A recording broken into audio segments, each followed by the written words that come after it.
Olá e bem-vindos a mais um programa da ESEC TV, aqui na RTP2, uma produção da Escola Superior de Educação de Coimbra. Eu sou a Cristiana Oliveira e conto convosco nesta viagem cultural pela cidade.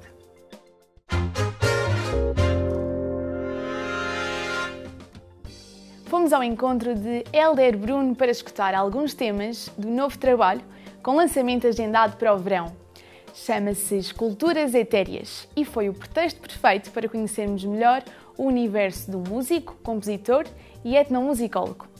Numa conversa que viaja sobre as raízes e a importância da natureza, Hélder Bruno destacou a ligação entre a música e as emoções na construção do ser humano.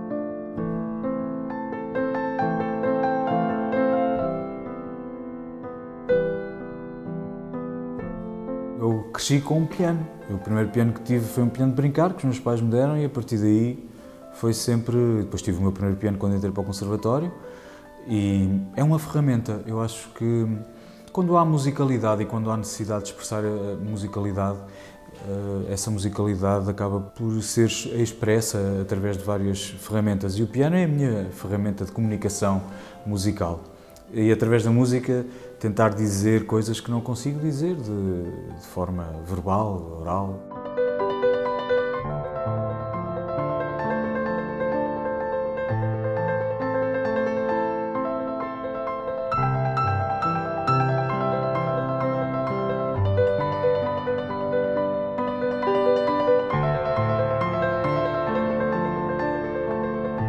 Quando eu componho, eu procuro, há um propósito na composição, não é? Esta ideia de tentar, de alguma forma, gerar uma espécie de humanitude do indivíduo que escuta, não é? Através daquela música poder sentir-se de alguma forma presente, explotar emoções positivas, que às vezes podem passar por questões mais dolorosas, talvez, mas que sirvam como uma epifania, não é? É isso que eu procuro na minha música.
Preciso de compor e de partilhar o que componho, mas o que me fascina mesmo e o que eu gosto mesmo, o que me realiza mesmo, é a parte da musicologia, da etnomusicologia. Isso é o que me realiza.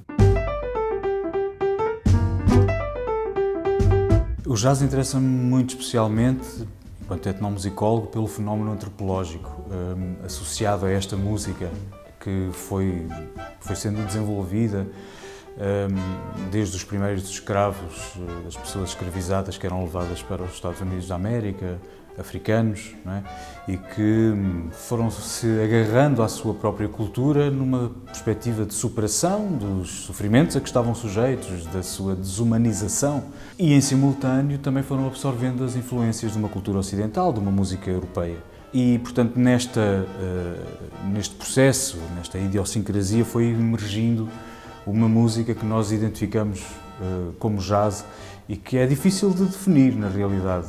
O próprio José Duarte teve essa dificuldade. Quando lhe perguntava o que era jazz, nós tivemos horas e e-mails e telefonemas em que não havia ele não tinha uma definição de jazz, até que ele me responde a dizer: já sei, é jazz quando me chegam lágrimas aos olhos. Para os negros americanos, que são os inventores do jazz, é uma forma de luta.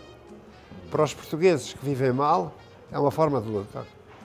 Eu vivo, infelizmente, em Portugal. Eu gostava de não ser português. E amo o meu país. Não podem dizer lá fora mal do país. Nem cá dentro, porque eu luto. O que me fascina, de facto, é esta relação da música com o poder e com a cultura e perceber como é que no contexto, na axiologia, no quadro de valores do Estado Novo, como é que houve um movimento social que deu origem ao Hot Club e depois como é que foi possível, ou porque é que houve uma cisão no Hot Club, e que novo movimento era este que associou o jazz à resistência dos africanos americanos, por exemplo, contra a segregação. O primeiro livro é sobre essa primeira parte, não é, da emergência do jazz na década de 20, à afirmação. E este último, que é a adaptação da tese de doutoramento, em que aborda as questões da música, das identidades e das emoções, com este indivíduo que tive o privilégio de estudar, que é o José Duarte, para quem o jazz foi mais do que um objeto estético, mais do que um símbolo social, foi uma forma de vida, foi a forma dele sistematizar o mundo, foi a forma dele ver os outros, de se ver a si próprio, de ver a vida.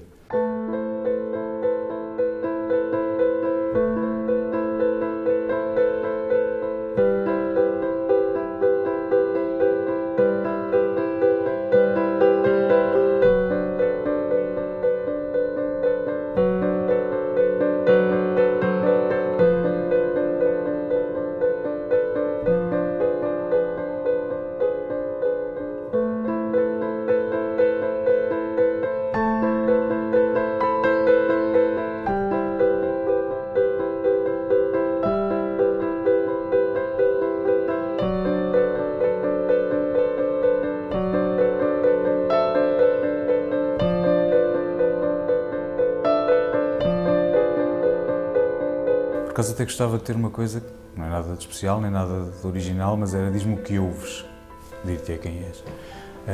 Porque sim, não tanto pela música enquanto objeto estético, mas pela forma como eu interpreto esse objeto estético. A partir do estímulo musical nós conseguimos entender muito do nosso universo, sem dúvida, do nosso universo individual, sim.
Local onde cresci, não é? Apesar de, desde a adolescência, desde o conservatório, que faço a vida em Coimbra, não é?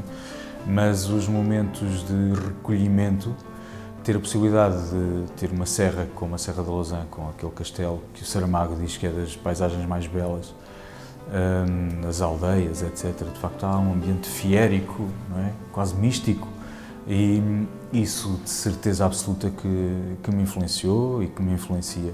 O silêncio é música absoluta, o silêncio é a liberdade máxima da criação, e aí sim é o eu com o si mesmo, não é?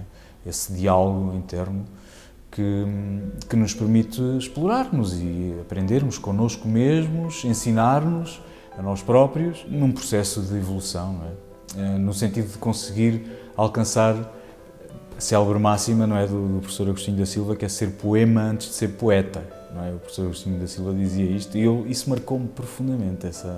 Foi assim uma inspiração filosófica que estou longe de conseguir, mas é esse é um dos meus princípios.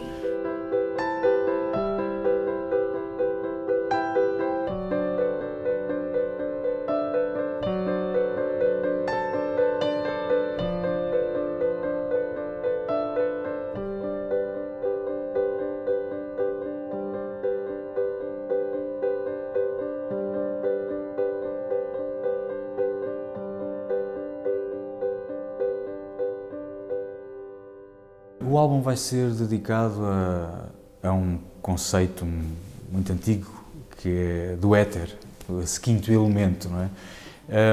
E uma vez que as construções musicais, as criações musicais poderão ser equiparadas a esculturas, por exemplo, eu achei que neste álbum cada tema, cada peça, poderia ser o nome de uma escultura. E o álbum chama-se Ether Sculptures.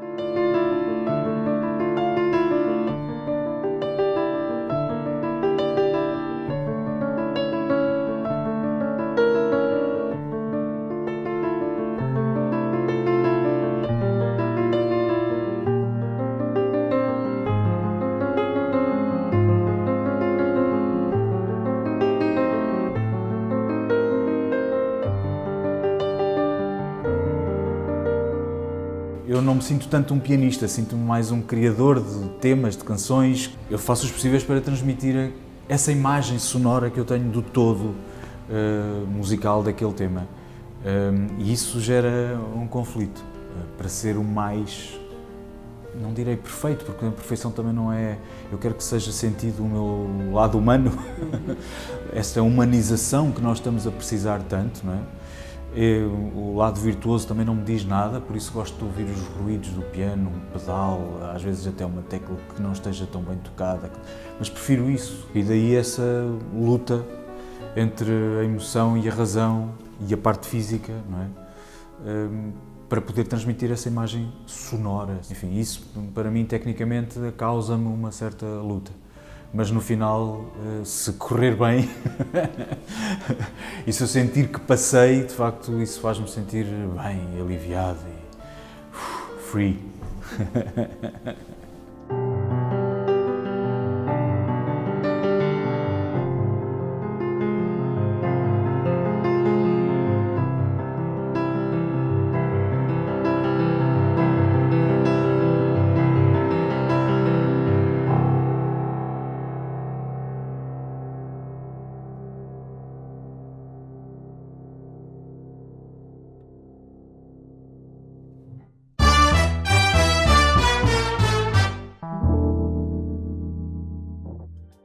Espreitámos os bastidores da cultura com Sónia Honório, curadora educativa do Centro de Arte Contemporânea de Coimbra. Acompanhámos a montagem da nova exposição e descobrimos mais sobre a curadoria e a produção de uma exposição artística. Um trabalho que vai muito além do que vemos nas paredes dos museus.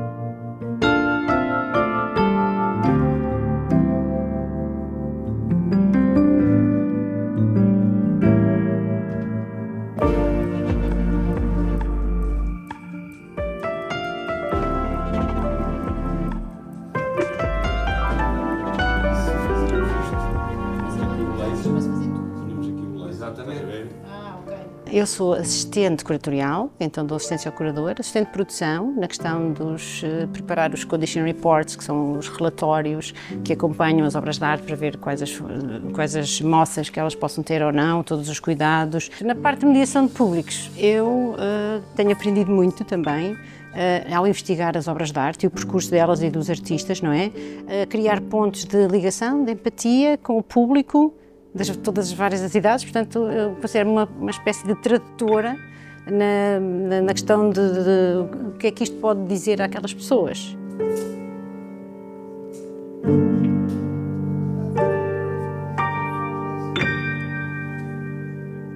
Olá, eu sou a Sónia Honório e sou a curadora educativa do Centro de Arte Contemporânea de Coimbra.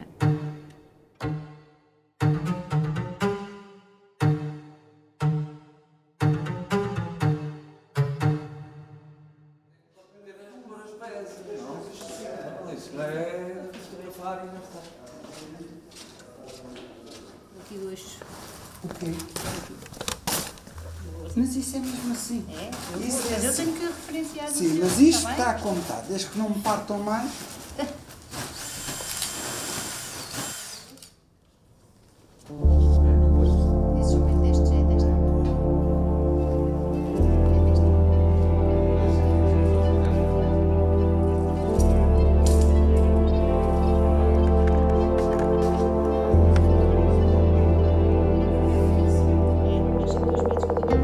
Nos bastidores nós fazemos mediação educativa à mesma, quando estamos encerrados ao público.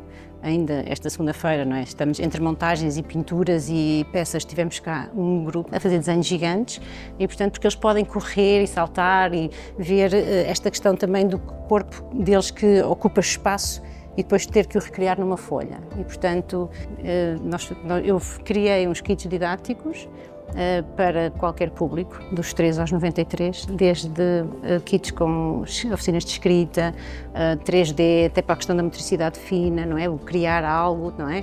Nós escolhemos sempre 6 obras de arte por exposição e fazemos sempre esses kits, portanto, que são, qualquer pessoa pode levar, mas nós também os desenvolvemos aqui com escolas, público geral, famílias. Este é uma diferença maior. É? Este dá 9, outros não chegam. Mas não chega? Já me fiquei regular, não é particular. Não, porque os furos... Já me fiquei só um, é que é diferente. É só este. Só de cima. Os outros são todos iguais. Tem um novo. É maior, Aí temos os bastidores da curadoria, exercícios de curadoria, para quem quiser perceber um bocadinho este aparelho que existe por trás do museu, não é? E do Centro de Arte Contemporânea e toda a agitação e stress que há dentro disto quando as pessoas pensam que de facto isto é muito barato, não se passa nada. E por acaso tem sido gratificante, porque as pessoas vão daqui com outra ideia, porque conhecem o processo, deparam-se com essa forma de fazer e têm mais curiosidade pela arte, mas pela forma como ela está exposta, o porquê da curadoria, não é? Que de facto a forma como se dá a ver é completamente diferente do que se pusermos só coisas penduradas na parede ou só postas no chão. Acho que há uma grande resistência à arte contemporânea. Às vezes as pessoas acham que não têm direito a entrar no museu, ou que não podem, ou que não percebem nada daquela coisa. E há pessoas que às vezes não vêm, ou são um bocado reticentes, porque de alguma forma há obras de arte que nos põem a falar com nós próprios.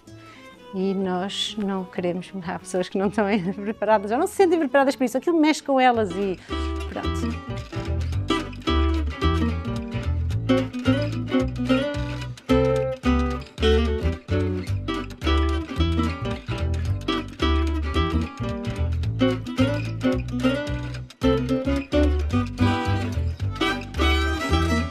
Quando as obras têm fichas de montagem, nós temos que saber interpretar essas fichas de montagem, que já tivemos, houve aqui uma ficha de montagem muito completa, mas no entanto era dúbia em relação à furação na parede, etc. E nós, de facto, temos uma equipa fantástica, o António e o Ângelo, que são os nossos art handlers, absolutamente fabulosos, e de facto fazemos aqui uma equipa maravilha. Mas depois temos outra coisa engraçada, que é, temos o Art Sketchers, que é no quarto sábado, a seguir à visita do curador, portanto é o nosso dia gratuito, em que as pessoas podem vir desenhar. E, por exemplo, há uma grande diferença entre as pessoas não portuguesas, em que eu digo, olha, quero vir experimentar, não sei o quê, as pessoas já fizeram 10 desenhos e tá. E os portugueses é tipo, ai, não sei desenhar, eu não sei, eu disse, mas não precisa desenhar, é só uma interpretação escrita ou uma representação da obra ou do espaço, pode ser um poema, pode ser... Pronto. Normalmente as pessoas demoram um bocadinho a entrar, mas depois posso fazer outros. É tão bom. Não, essa parte gosto muito porque, pronto, acho que é um bocadinho isso que eu também estou aqui a fazer, é dizer às pessoas voltem, não é? Porque nós depois somos, parece tão clichê, uma família, não é? Mas pronto, é aquela coisa de, permita-se, acho que é mesmo aquela coisa, permita-se a vir até aqui, fazer uma coisa que normalmente não faz.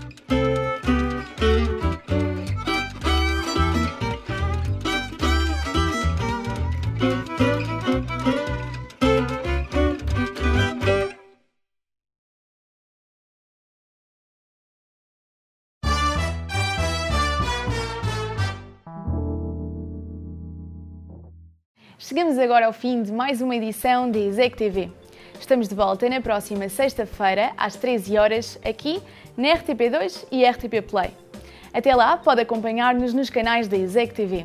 Muito obrigada por ter ficado desse lado e desejo-lhe uma ótima semana.